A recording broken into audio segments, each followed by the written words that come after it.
নবীজি বলছেন সাল্লাল্লাহু আলাইহি ওয়াসাল্লাম, একটা মৃত গাধাকে দেখে বলছেন, সাহাবীরা তোমরা কি কেউ এই গাধাটাকে 1 দিরহামের বিনিময়ে কিনবে? কান কাটা মৃত বলে আছে, এই গাধাটাকে কিনবা 1 দিরহাম দিয়ে? সাহাবীরা বলছেন মাংনা দিলেও তো কিনবো না। ইয়া রাসূলুল্লাহ, যদি ফ্রিও কেউ দেয়, বিনামূল্যে দেয়, তাও তো নিব না। তখন নবী সাল্লাল্লাহু আলাইহি ওয়াসাল্লাম বলছেন, এটাই হচ্ছে আল্লাহর কাছে দুনিয়ার এক্সাম্পল। ওই মৃত গাধা তোমাদের কাছে যতটা না ইম্পর্টেন্ট, যতটুকু মূল্য রাখে, আল্লাহর কাছে এই দুনিয়া তার চেয়েও কম মূল্য রাখে। তো এই দুনিয়াতে তো সব ফয়সালা হবে না। আমরা তো হতাশ হয়ে যাই না যে দুনিয়াতে এমন কেন, এটা কেন, ওইটা কেন। দুনিয়া এটারই জায়গা। দুনিয়া সব কিছুর কনক্লুশনের জায়গা না, সব কিছুর পরিসমাপ্তির জায়গা হচ্ছে কিয়ামতের মাঠ। ওই দিন যে সফল সে সফল, যে ব্যর্থ সে ব্যর্থ। দুনিয়ার বাড়ি গাড়ি, স্ট্যাটাস, চাকরি বাকরি, ইজ্জত সম্মান, এটা সাফল্য ব্যর্থতার মানদণ্ড নয়, চূড়ান্ত মানদণ্ড নয়। চূড়ান্ত মানদণ্ড কি? ফামান যুহজিহা আনিন নার ওয়া উদখিলাল জান্নাহ ফাকাদ ফাজ। যাকে জাহান্নাম থেকে বাঁচানো হবে, জান্নাতে প্রবেশ করানো হবে, পুলসিরাত পার হতে পারবে, এই একমাত্র ব্যক্তি সফল। সাফল্যের সংজ্ঞাটা জেনে রাখবেন, তাহলে আপনি দুনিয়াতে হতাশ হবেন না ইনশাআল্লাহ। এবার কি হলো, যখন আদম আলাইহিস সালাম সমস্ত নাম শিক্ষা দেওয়া সমস্ত নাম বলে দিলেন, এখানে নাম মানে কিন্তু খালি নাম নয়, জ্ঞান বলে দিলেন, তখন আল্লাহ রাব্বুল আলামিন ফেরেশতাদেরকে বললেন, তোমরা সবাই এখন আদমকে সিজদা করো। ওয়া ইয কুলনা লিল মালাইকাতি ইসজুদু লি আদম। আল্লাহ পাক এবার বলছেন, আমি সমস্ত মালায়েকাকে বললাম তোমরা আদমকে সিজদা করো। ফাসাজাদু, সবাই সিজদা করলো, ইল্লা ইবলিস, ইবলিস সিজদা করলো না। কেন করলে না? ইবলিসকে বলা হচ্ছে, ইয়া ইবলিস মা মানাকা আল্লা তাসজুদা ইয আমারতুক। তোমাকে কে নিষেধ করলো সিজদা করতে ওই আদমকে, যাকে আমি আদেশ করেছি? কে নিষেধ করলো? তখন ইবলিস বলছে, খালাকতানি মিন নার ওয়া খালাকতাহু মিন তিন। আমাকে সৃষ্টি করেছেন আগুন দিয়ে, আর আদমকে সৃষ্টি করেছেন মাটি দিয়ে, আমি কিভাবে তাকে সিজদা করতে পারি? ইবলিস বলতে চাইলো যে আপনি যে বলছেন আদমকে সিজদা করো, আদম তো মাটির তৈরি, আমি তো আগুনের তৈরি, তাহলে আপনি ভুল বলছেন। নাউজুবিল্লাহ। আগুন কেন মাটির সামনে নত হবে? মাটি আগুনের সামনে নত হওয়া উচিত। তার কেয়াস হচ্ছে এমন। কেয়াস মানে কি? তার এটা কি? হ্যাঁ, তার এটা যুক্তি, তার এটা যুক্তি এবং দর্শন যে আমি কেন তাকে সিজদা করব? আমি তো আগুনের তৈরি, আর আদম হচ্ছে মাটির তৈরি। তো খালাকতাহু মিন নার ওয়া খালাকতানি মিন তিন, খালাকতানি মিন নার ওয়া খালাকতাহু মিন তিন। আমাকে সৃষ্টি করেছেন আগুন দিয়ে, আদমকে সৃষ্টি করেছেন মাটি দিয়ে। আবা ওয়াস্তাকবারা, আল্লাহ পাক বলছেন সে উদ্ধত হলো এবং অহংকার প্রদর্শন করল। আর আল্লাহ পাক অনেক কিছু মাফ করে দেন, কিছু কিছু বিষয় আল্লাহ পাক মোটেই পছন্দ করেন। তার মধ্যে একটা হচ্ছে অহংকার, তার মধ্যে একটা হচ্ছে শিরক, তার মধ্যে একটা হচ্ছে অন্যের হক নষ্ট করা, তার মধ্যে একটা হচ্ছে আদম সন্তানকে হত্যা করা, তার মধ্যে একটা হচ্ছে বৃদ্ধ বয়সে ব্যভিচার করা, তার মধ্যে একটা হচ্ছে মুরতাদ হয়ে যাওয়া। ওই যে খ্রিস্টান হয়ে যাচ্ছেন না, খালি মরেন তারপর বুঝবেন, খালি মালাকুল মউত আসুক তারপর বুঝবেন। আল্লাহ রাব্বুল আলামিন বলছেন তার রাসূলের মাধ্যমে, কেউ যদি সাক্ষ্য দেয় আল্লাহ ছাড়া কোনো মাবুদ নাই, মুহাম্মদ সাল্লাল্লাহু আলাইহি ওয়াসাল্লাম শেষ নবী, ঈসা ইবনে মারইয়াম আল্লাহর প্রেরিত নবী, আল্লাহর পুত্র নন, জান্নাত সত্য এবং জাহান্নাম সত্য, এই 5টা বিষয় যদি কেউ সাক্ষ্য দেয়, ইনশাআল্লাহ সে জান্নাতে যাবে, তার আমল যেমনই হোক না।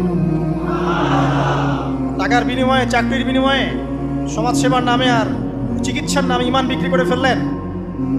সুবহানাল্লাহ, সুবহানাল্লাহ। তোমাদের এই পৃথিবীতে বেঁচে থাকার চাইতে মাটির তলে চলে যাওয়া ভালো। আবর্জনার কোনো প্রয়োজন নাই আল্লাহর এই জমিনে। এই মুসলিম উম্মার আবর্জনার কোনো প্রয়োজন নাই। এই মুসলিম উম্মার ইমানদার সাহসী তরুণ প্রজন্মের দরকার। আল্লাহ পাক কবুল করুন, আমিন। এরপরে কি হলো? ইবলিস সিজদা করলো না, আবা ওয়াস্তাকবার, সে উদ্ধত হলো এবং অহংকার প্রদর্শন করলো। এবার আল্লাহ পাক জিজ্ঞাসা করলেন, কেন করলে না? কেন করলে না? সে বলল যে আগুন দিয়ে সৃষ্টি করেছেন আমাকে, তাকে সৃষ্টি করেছেন আপনি মাটি দিয়ে, সো আপনি ভুল, আমি সঠিক, আমি কেন তাকে সিজদা করব? আল্লাহ পাক তখন আর তার প্রতি রহম করলেন না। আল্লাহ পাক তখন তাকে বলছেন, ফাখরুজ মিনহা, এখান থেকে বেরো।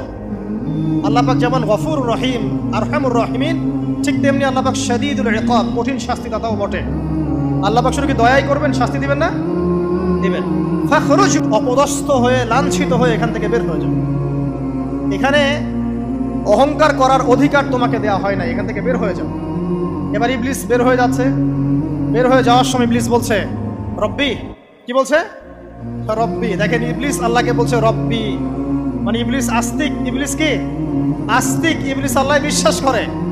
ইবলিস বলছে রব্বি, হে আমার রব, আনজিরনি ইলা ইয়াউমি ইউবআসুন, আমাকে কিয়ামত দিবস পর্যন্ত অবকাশ দেন। আমাকে তো বের করে দিচ্ছেন, ঠিক আছে, আমাকে কিয়ামত দিবস পর্যন্ত অবকাশ দেন। শব্দ চয়ন হচ্ছে রব্বি, হে আমার রব। মানে ইবলিস কিন্তু নাস্তিক না। তাহলে এখন যারা এই যে এথিজমে বিশ্বাস করছেন, আসলে এরা কেউ নাস্তিক না, এরা ইসলাম বিদ্বেষী। কখনো দেখবেন না তাদেরকে অন্য ধর্মের কোনো বিষয় নিয়ে কটু মন্তব্য করছে, প্রশ্ন উত্থাপন করছে, এমনটা খুব কমই দেখবেন। এদের যত মাথা ব্যথা ইসলাম নিয়ে। এখানে দেখেন ইবলিসের কথা বলছি, ইবলিস কিন্তু আস্তিক। ইবলিস কি বলছে? রব্বি আনজিরনি ইলা ইয়াউমি ইউবআসুন, হে আমার রব। ইবলিস জানে যে আল্লাহ তার রব। ওই যে সূরা হাশরের শেষের দিকে পড়ে দেখবেন ইবলিস বলে উকফুর, তোমরা কুফরি করো। তারপরে মানুষ যখন কুফরি করে সে বলে আমি ইন্নী আখাফুল্লাহ রাব্বাল আলামিন, আমি আল্লাহকে ভয় করি যে জগৎ সমূহের প্রতিপালক। শয়তানকে মানুষকে জিজ্ঞাসা করবে জাহান্নামীরা, তুমি আমাদেরকে পথভ্রষ্ট করেছে। শয়তান বলবে আমি কিচ্ছু করি নাই, আমি তোমাদেরকে কোনো কাজে ফোর্স করি নাই, আমি শুধু তোমাদেরকে ওয়াসওয়াসা দিয়েছি, তোমরা নিজেরাই কাজ করেছো। ফালা তালুমুনি ওয়ালুমু আনফুসাকুম, সূরা ইব্রাহিম পড়ে দেখেন। শয়তান বলবে তোমরা আমাকে লানত করো না, নিজেদেরকেই লানত করো, আমি তো তোমাদেরকে বাধ্য করে কাজ করাই নাই, তোমরা নিজেরাই করেছো এই কাজ। আসুন সামনে যাই। এবার আল্লাহ পাক যখন ইবলিসকে বের করে দিলেন, সে বলছে আমাকে কিয়ামত পর্যন্ত অবকাশ দিন। কিয়ামত পর্যন্ত অবকাশ নিয়ে ইবলিস কি করবে? উত্তর, ইবলিস বলছে ফাবিমা আগওয়াইতানি, হে আল্লাহ, যে কারণে বা যে আদমের কারণে আপনি আমাকে এখান থেকে বের করে দিলেন, লাআকউদান্না লাহুম সিরাতাকাল মুস্তাকিম, আমি সে আদম সন্তানের সরল পথে ওত পেতে বসে থাকবো। শয়তানের কথা কি মনে থাকবে যুবক ভাইরা? শয়তানের চ্যালেঞ্জ কি? আমি আদম সন্তানের সরল পথে ওত পেতে বসে থাকবো, মানে আমার আপনার সবার পথে সে ওত পেতে বসে আছে। এটা যদি মাথায় থাকে তাহলে জীবনে চলা সহজ হয় না? আর কি করবো?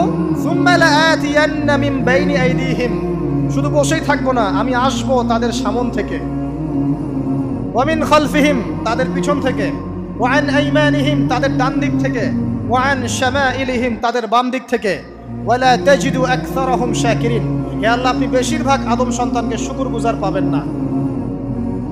কার কথা?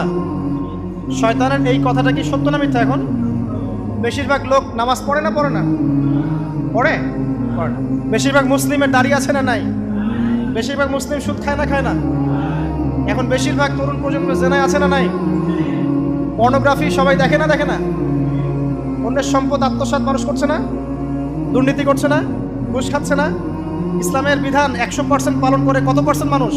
খুব কম। আচ্ছা বাদ দেন এত বড় বড় কথা, শুধু কোরআনুল কারীম তেলাওয়াত করতে পারে কতজন মানুষ? বলি না আমরা 90% মুসলিমের বাংলাদেশ, তো 90% মুসলিমের বাংলাদেশে কত ভাগ মুসলিম কোরআন তেলাওয়াত করতে পারে? একটা শুমারি করে দেখেন, কোরআন শুমারি। এটা কোরআন শুমারি করে দেখেন যে কত পার্সেন্ট মুসলিম শুদ্ধ করে কোরআন পড়তে পারে। যারা পড়তে জানে তাদেরও পড়া যে কত ভুল আছে, আলেম ওলামার কাছে গেলে বুঝতে পারবেন। আর এই ভুলের কারণে যে অর্থ কত পরিবর্তন হচ্ছে আপনি তো জানেনই না। তো এই যে শয়তান বলেছে ওয়ালা তাজিদু আকসারাহুম শাকিরিন, আপনি বেশিরভাগকেই শুকরগুজার পাবেন।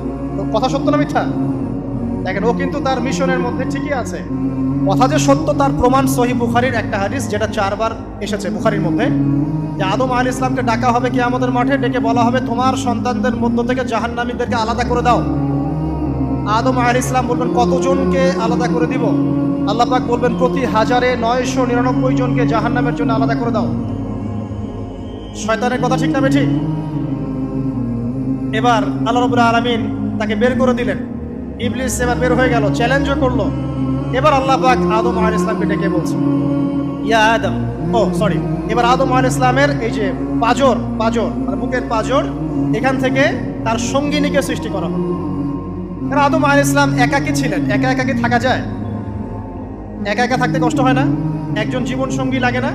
তো আদম আলাইহিস সালামের এই বাম পাজরের হাড় থেকে হাওয়া আলাইহিস সালামকে সৃষ্টি করা হবে।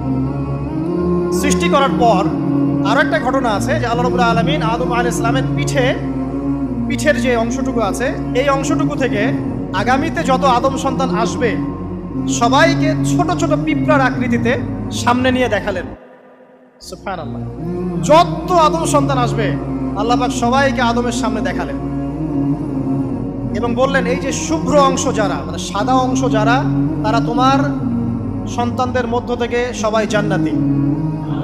আর তোমার এই যে বাম পাশে যেগুলো কালো কালো ছোট ছোট আকৃতি দেখছো, এগুলো সব তোমার সন্তানদের মধ্য থেকে জাহান্নামী। আমরা দোয়া করি আমরা তাদের অন্তর্ভুক্ত না হই।